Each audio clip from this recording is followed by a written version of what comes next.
Hello, my fellow weirdos. Hope you're staying weird. I am gonna 110% focus on the road, but I am on the road a lot at the moment.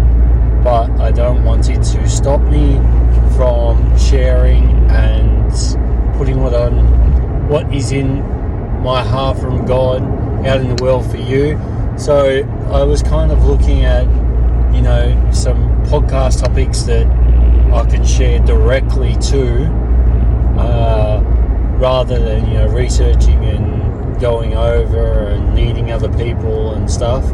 And one that I was actually searching for a way to record and also to look at notes at the same time, and then I went on to Telegram and someone sent me a message of a meme, I guess, of like two cartoon characters. This was two cartoon characters. It was like Spider-Man and Venom hugging, and it was like the last person to smell you on the way out, the church hugger, aka Mr. Weirdo, aka myself, the church hugger.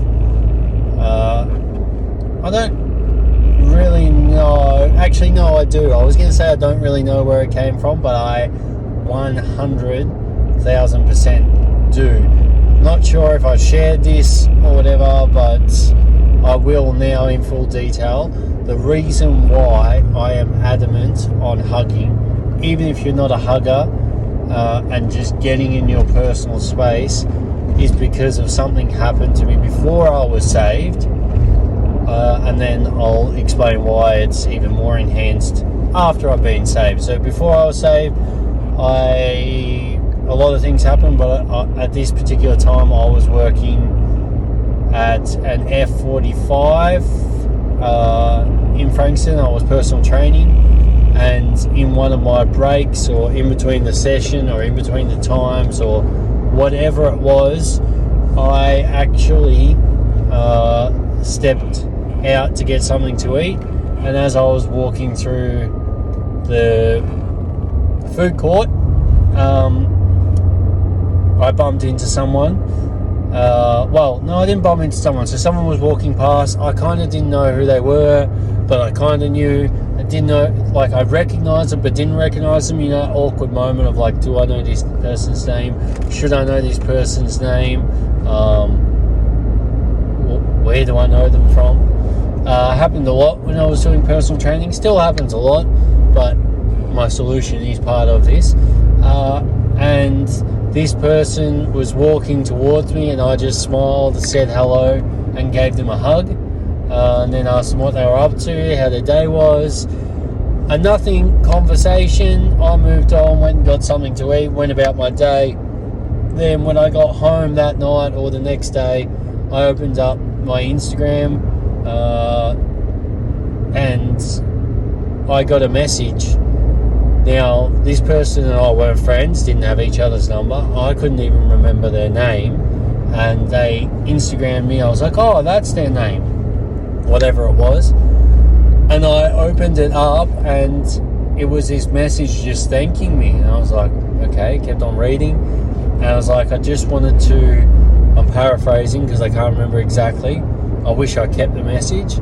But I just wanted to thank you for today. You don't know what it meant to me. And to tell you a little bit, I don't want to burden you, but to tell you a little bit, I was actually looking for a job. I was walking around handing out resumes, and wasn't getting any response or anyone accepting them. I just wasn't getting anything good or positive, and I was done. I was walking, I had my head down, I was over it, and the thoughts going through my head is, what's the point? I can't even get a job. I'm going to end my life. And they actually said that. They said that, like, I was going home to commit suicide. Like, there was no point, there was no prospects, I couldn't get a job. How was I going to pay for food? How was I going to pay for bills? All these things, I'm sure, running through their head of like, why do I even go to the gym? Why do I do this? Why was I even trying? And then after that point, I saw you and you smiled, said hello, and gave me a hug. And in that moment, everything changed. Now again, I'm paraphrasing, but they said that everything changed. After speaking, after getting that hug, they felt like an energy shift, and they just had some positivity to go again, to try again. Then they continued walking down, trying to hand in resumes, and they handed in a couple more, and then they got a call back that day for an interview and a trial and a job. And the person said that their shift went from trying to commit suicide or end their life because there was no hope, to receiving love, happiness and joy in a smile and a hug, to turn around their whole day so that they could try again, so they could go again, and something good came out of it.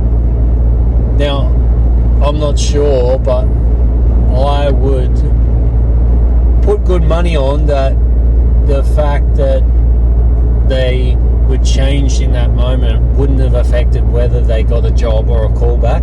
That was just an added positive. And because of that reason, I was also going through anxiety and depression, I guess, at the time. At one stage I was diagnosed with severe anxiety. I've been through a car accident and stuff, but we'll get there. But in that moment, I decided that I was going to hug everyone, and hug everyone always. Now, there's levels of that. Now that I'm married, it's not like, you just embrace every second person if you don't know them. But the reason why I hug, and I'm so adamant on hugging and spreading the joy, is because if you've ever given someone a hug and you feel miserable or down, I guarantee after that hug, you can't, you go into that hug of, oh, I hate you. But if you just hug, I think the saying is, I know the saying is hug it out. If you just hug it out, it changes. It's really, really, really, really, really hard. I would even say impossible to hug someone and not have it change the way you're feeling. Like, obviously things happen. I'm just imagining, someone's died and you're hugging someone and you're crying and you're upset. You feel terrible in that moment. You may not stop crying, but having that embrace, that love, that warmth, that joy transferred, or that support, changes the way you feel. Maybe it's less pain, maybe it's less crying. I don't know what it is, but in that moment you are changed. Fast forward a little bit, so I became the hugger, and the church hugger, and the life hugger, and just the hugger in general. I just hug people. For me, it's a handshake. Even in awkward business situations or conversations, I've found that respective handshake and hugging can really break the ice. Usually going into a meeting, I'm handshaking. Coming out of a meeting, I'm hugging the person. Even if the meeting doesn't go well, I just see that as a break down the barrier and a friendship, rapport maker. Clients are probably the only difference there. But yeah, fast forward, I digress. Fast forward a little bit, and my grandpa, very stern man, very religious man, very tough man, very smart man, loving but in his own way man. He was not a hugger. He was not I love you. He just doesn't say that kind of things. And my dad is, I guess, the same, and my brother, they don't really show love the same way as me. They don't say I love you. They don't walk around hugging people. They don't speak outwardly with their emotions like that. They're men's men. But anyway, my grandpa was the pivotal point. So my grandpa didn't hug, and at this point he was really sick, and I think it was the last time he was able to visit our house. And I said goodbye, gave him a hug, and as he went to get in the car and get driven home, he stopped and said no, and he said, I can't leave yet. And then he asked for my dad to come over, who's also not a hugger, and gave him a hug. And in that moment, that, like, I don't even think there was conversation said or spread, and I don't even know if my family realised it, but in that moment, it was like we changed to the hugging family. Now, it's, I don't know, maybe 5 years on since my grandpa passed, and that was the last time, but I always hugged him, and now my dad always hugged him, and my brother and my dad are always hugging.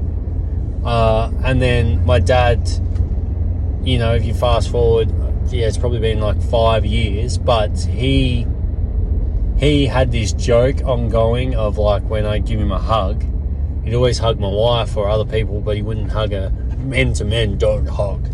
And then I would, you know, hug him, and he'd be like, that's your one hug for the year. I'm going to write that down. Like, he makes a real joke of it. He's a funny man. He's definitely a weirdo like me.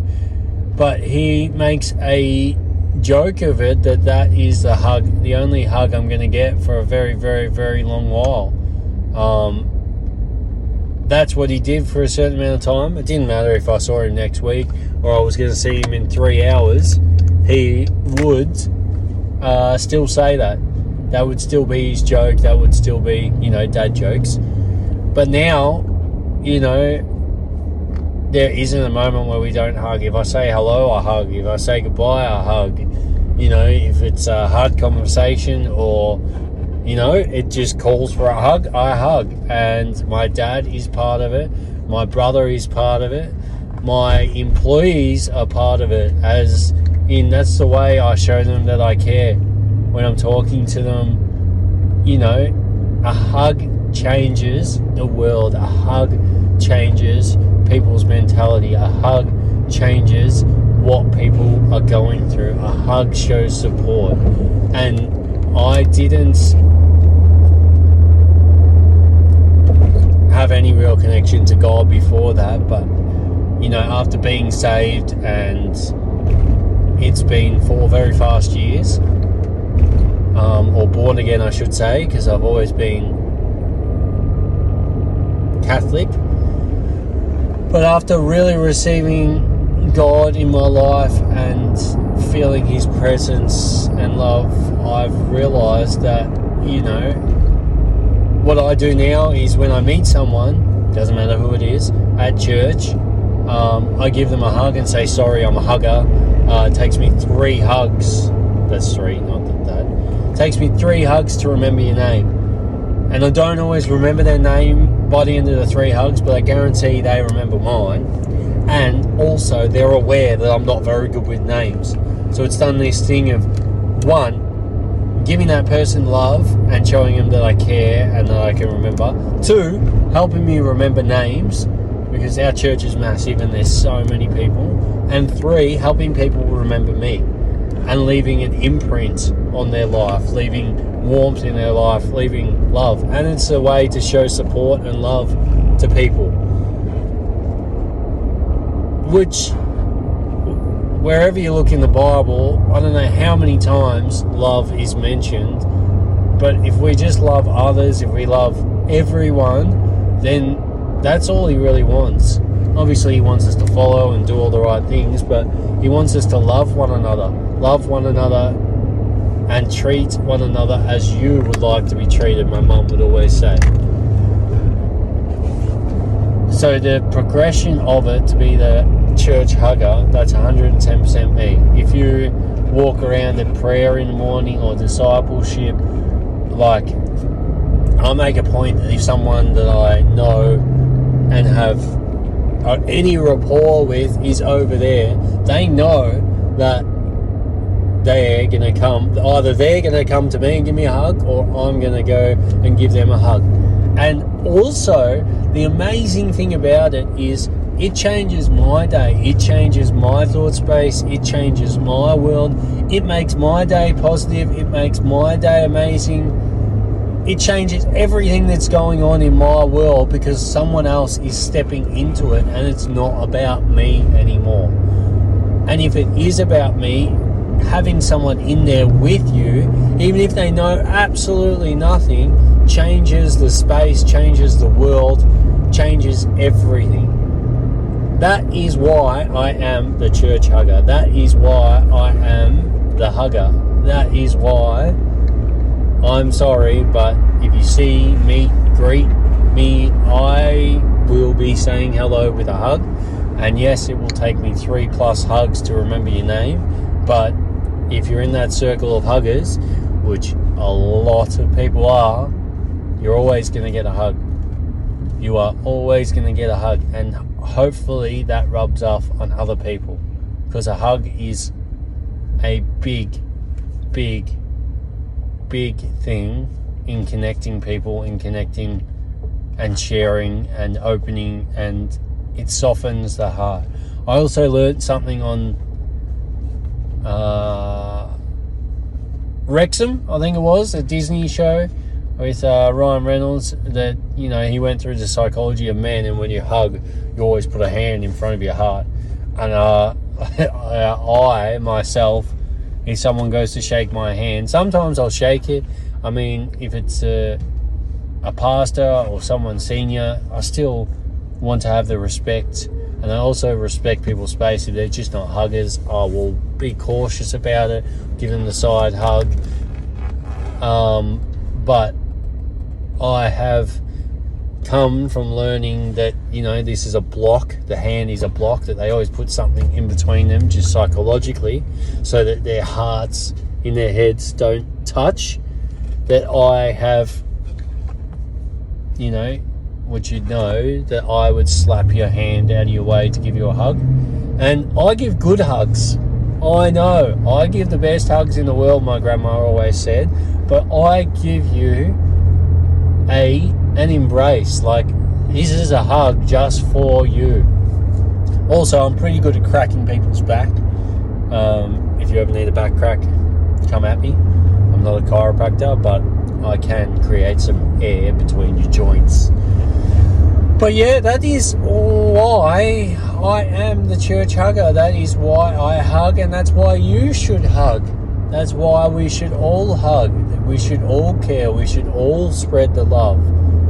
I don't know where it is in the Bible because I'm driving, but I'm sure if I do some Googling, there'll be something about hugging or spreading. There's a lot about spreading love, showing love, giving love. All you need is love. So that is it, my fellow weirdos. Let me pray. I'm not going to close my eyes because I'm driving, but Lord, I thank you. I thank you for the revelation you gave me before I allowed you to hug me and give me the warmth of your love. I thank you that others receive this word and receive the revelation that all you need is love and all it takes is a hug, and that everyone deserves a hug no matter where they're at or who they are or how they're feeling. I thank you, Lord, that hugging without words allows that person to be in our world. I thank you that the love of you can be passed through hugs. I thank you that you love us all and you gave us the ability to show it to others through actions. I thank you, Lord, for this in your mighty name, Jesus. Amen.